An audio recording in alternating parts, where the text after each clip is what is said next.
companheiro Gilmar, companheiro Pedro, as belas palavras que me deixaram bastante emocionado, o companheiro Pedrinho, João José, enfim, a todos que vieram aqui atendendo mais um convite do Conselho de Direitos Humanos para essa singela, pequena solenidade que marca então os 15 anos do Conselho Estadual dos Direitos Humanos do Espírito Santo e que lança a revista que tenta resgatar essa história. Eu tenho que dizer que eu estou profundamente emocionado. Emocionado porque quando nós assumimos o Conselho de Direitos Humanos há 2 anos atrás, a gente não sabia que a gente ia chegar tão longe. Tão longe em Genebra, tão longe na Casa dos Direitos, tão longe com uma revista, tão longe com a legitimidade que nós conseguimos socialmente, tão longe com a legitimidade institucional que nós conseguimos. Enfim, nós efetivamente, Gilmar, Verônica, Dagiós, Sônia, os conselheiros que estão aqui, Maria da Penha, nós não tínhamos essa compreensão que chegaríamos tão longe. Tínhamos a compreensão de um enorme desafio. Tínhamos a compreensão do estado de coisas que iríamos enfrentar e da determinação que tínhamos de enfrentar com um profundo compromisso com os direitos humanos. Onde esse profundo compromisso ia desembocar, nós não sabíamos. E estamos desembocando aqui, 2 anos depois, com tudo isso que a gente tem visto acontecer. E quando nós, então, no início do ano, fizemos o planejamento para esse ano, que Wanda nos ajudou, lá na UFES, Wanda? Nós, com muita audácia, propusemos, vamos lançar um livro sobre o Conselho. O Conselho vai fazer 15 anos, vamos registrar essa história. E é claro que aí depois sentamos, Pedro? Depois da ideia, vamos ver se isso se efetiva. Aí voltamos lá para a UFES também, para a sala da Wanda, sentamos com o Dagiós também, Pedro, e aí vamos ver como que a gente viabiliza isso. É possível, não é? Isso custa dinheiro, tem que fazer o projeto, enfim, precisa de tempo, precisa de ter documentos, de pesquisa, será que nós vamos conseguir?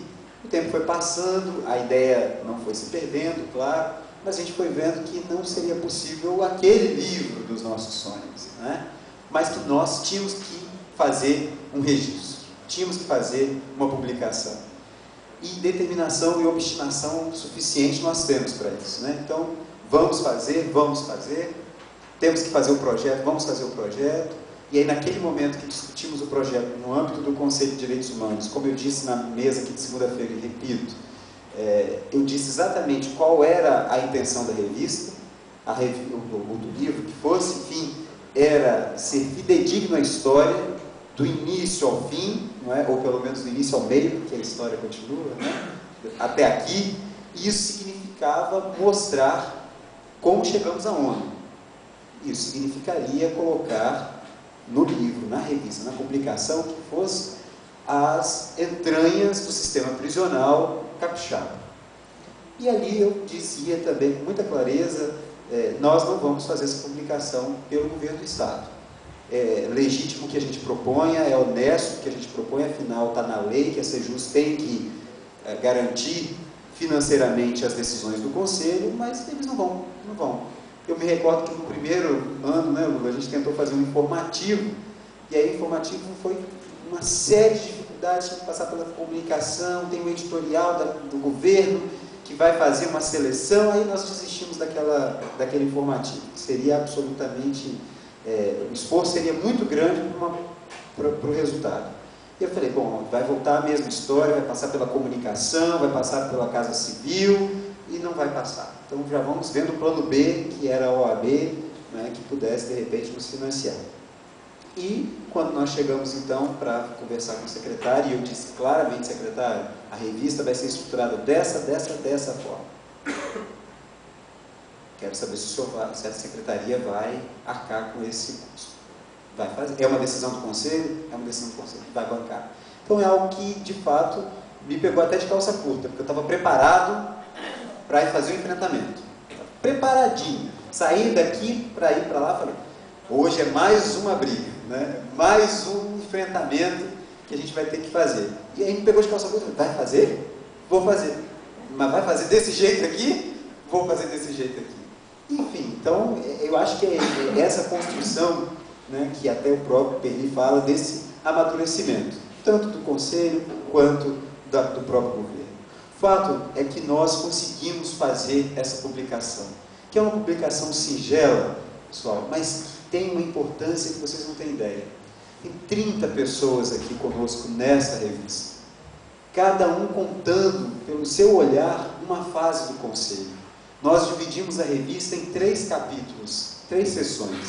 A primeira sessão, a criação do Conselho de Direitos Humanos, né? Como que foi lá em 1995, os antecedentes que levaram à aprovação do Conselho, a lei, né? Como foi isso lá na Assembleia, como foram as primeiras gestões, como foi a estruturação do Conselho. E nessa primeira sessão nós temos a contribuição da Ana Caracosta, que foi a primeira secretária executiva do Conselho, do Perry, que era o secretário de Justiça à época, do Cláudio Vereza, que era deputado, da Brice, que também era deputado, presidente da Comissão de Direitos Humanos, do primeiro presidente do Conselho, professor Eli, da Jovelina, que foi também da primeira gestão, está aqui, né, Jovelina? Várias figuras estão aqui para conosco brindar esse momento.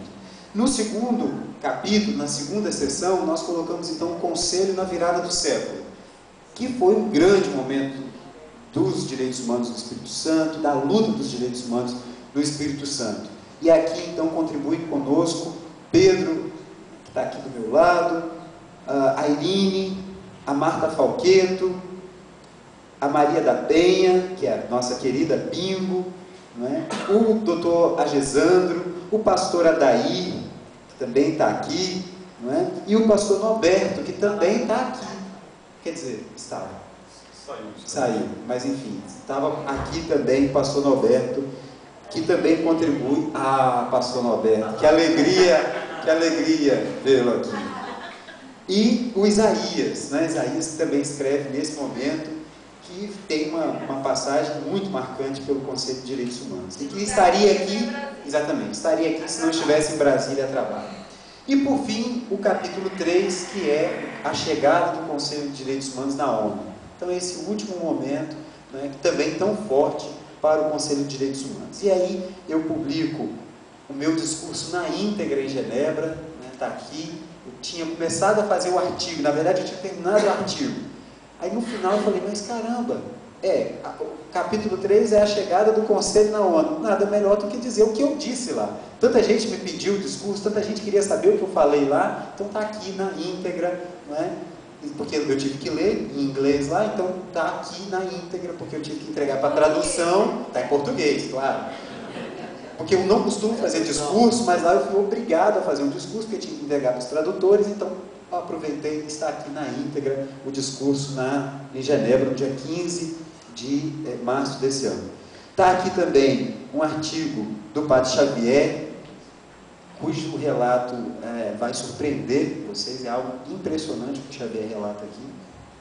Gilmar, o Espírito Santo dos oprimidos, se manifesta na ONU, Gilmar fala aqui também. A professora Wanda Valadão, que mais uma vez nos dá aula de direitos humanos com o seu artigo. A Sandra da Justiça Global, nossa querida Sandrinha.